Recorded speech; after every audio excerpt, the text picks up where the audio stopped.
Bonjour, bienvenue à tous à cet autre programme Kamwata News.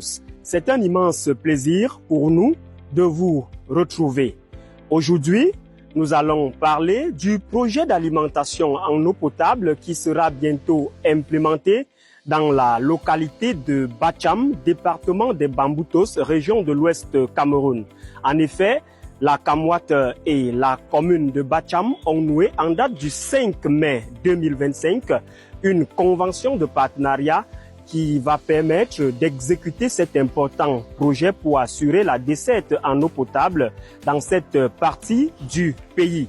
Nous allons également nous intéresser au projet de rénovation et d'extension du réseau d'alimentation en eau potable dans la ville de Douala.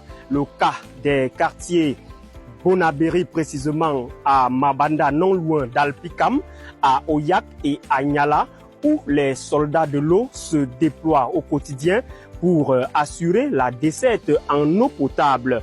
Vous verrez dans cette émission comment les populations bénéficiaires apprécient à sa juste valeur ces efforts consentis par la Kamwata. Avant le développement de ce sommaire, prenons ensemble un verre d'eau potable de la Kamwata. À tout à l'heure pour la suite. Ah, c'est l'eau du robinet. Quand? Allons-y.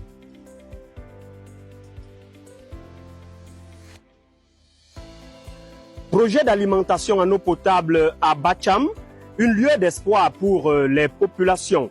La Kamwata et la commune de Bacham dans le département des Bamboutos, région de l'Ouest Cameroun, ont scellé une convention de partenariat en vue de la matérialisation de cet important projet qui viendra permettre aux populations locales d'avoir accès à l'eau potable en qualité et en quantité. Le 5 mai 2025, Dr Blaise Moussa, directeur général de la Kamwata, entreprise publique en charge de la production, de la distribution et de la commercialisation de l'eau potable, et Sa Majesté Fossagon Chinda Pierre, maire de la commune de Bacham, ont signé donc ce document qui va, dans les tout prochains mois, permettre la matérialisation de cet important projet. Alimentation en eau potable, la Kamwata a mise sur le système d'information géographique, un outil majeur pour optimiser la gestion de l'eau et de l'assainissement. Le mercredi 7 mai 2025, les responsables de l'entreprise ont pris part à un atelier sur le sujet avec l'accompagnement d'une autre entreprise spécialisée dans l'ingénierie et la technologie des infrastructures. L'objectif principal de cet atelier était bien sûr l'étude et la proposition d'outils innovants pour la gestion du réseau d'eau potable et d'assainissement par le système d'information géographique. En effet, face aux limites des méthodes traditionnelles de gestion caractérisées par des données non centralisées, des interventions lentes et des difficultés d'archivage, la Kamwata entend franchir un cap décisif. L'intégration d'un système d'information géographique n'est pas qu'une simple option, mais bien plus un enjeu majeur et un impératif catégorique pour la Kamwata. Les bénéfices attendus de cette transformation numérique sont considérables et ouvrent des perspectives très positives pour la Kamwata et les usagers. On parle d'une réduction significative des pertes en eau grâce à une localisation rapide des fuites, une amélioration notable de la qualité de service avec des interventions plus rapides et une anticipation accrue des pannes. Aussi une maîtrise accrue des investissements grâce à une planification stratégique des extensions de réseau et bien d'autres avantages. Nous vous le disions au sommaire, à Douala, les soldats de l'eau potable sont à pied d'œuvre dans le cadre de la maintenance des ouvrages hydrauliques. À la station de production de Yato, les équipes techniques de la Kamwata sont déployées au quotidien pour assurer la desserte en eau potable. On parle de 7000 mètres cubes d'eau additionnels à la production actuelle estimée à 150 000 mètres cubes d'eau qui seront desservis dans le 4e arrondissement de Douala, Bonabéry, précisément au quartier Mabanda. Nous sommes à l'usine de Yato qui produit 150 000 mètres cubes jour à partir de 2 phases de refoulement. La phase 1 qui produit 50 000 mètres cubes et la phase 2 qui produit 100 000 mètres cubes.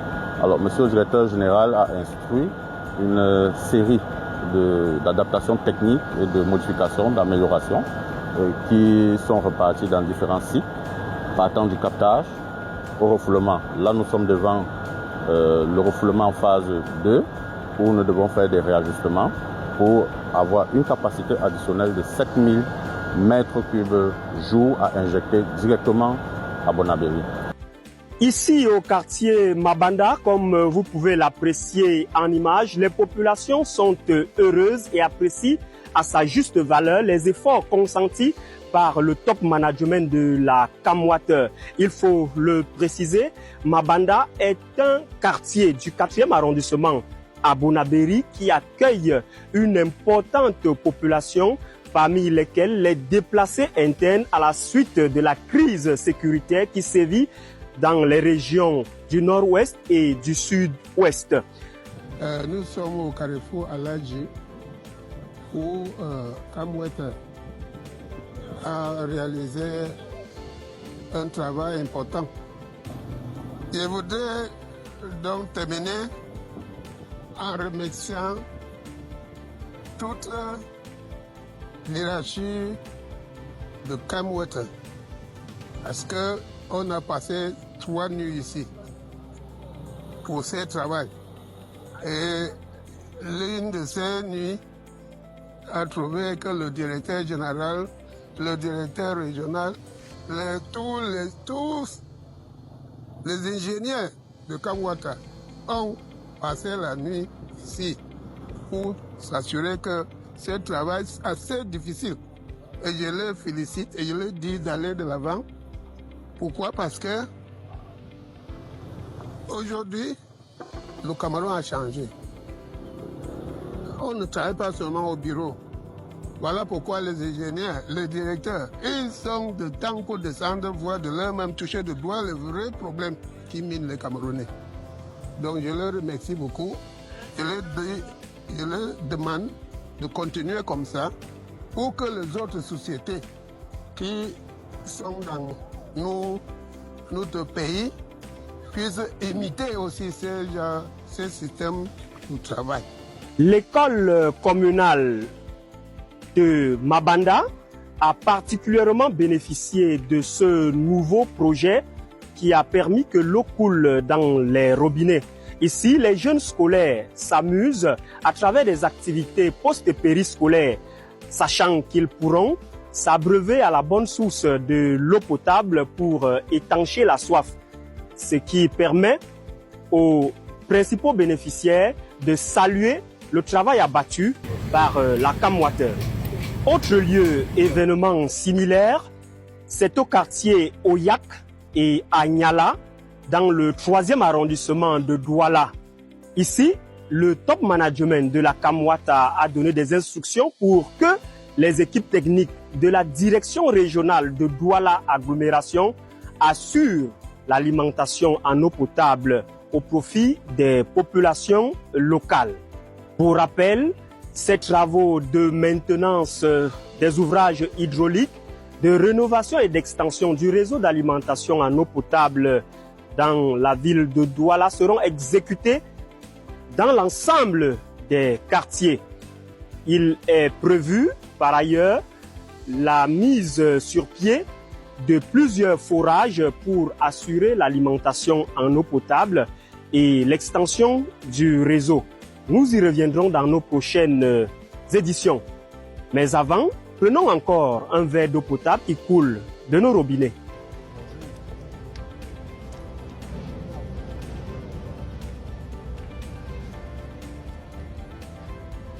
Mesdames et messieurs, c'est ici que prend fin cet autre rendez-vous de votre programme CAM-Water News, une idée originale du top management conduit par le docteur Blaise Moussa. Merci de votre fidélité sans cesse croissante. N'oubliez pas de liker et de partager abondamment cette autre production à travers nos plateformes de communication digitale. Retrouvons-nous très bientôt pour un autre rendez-vous. Merci.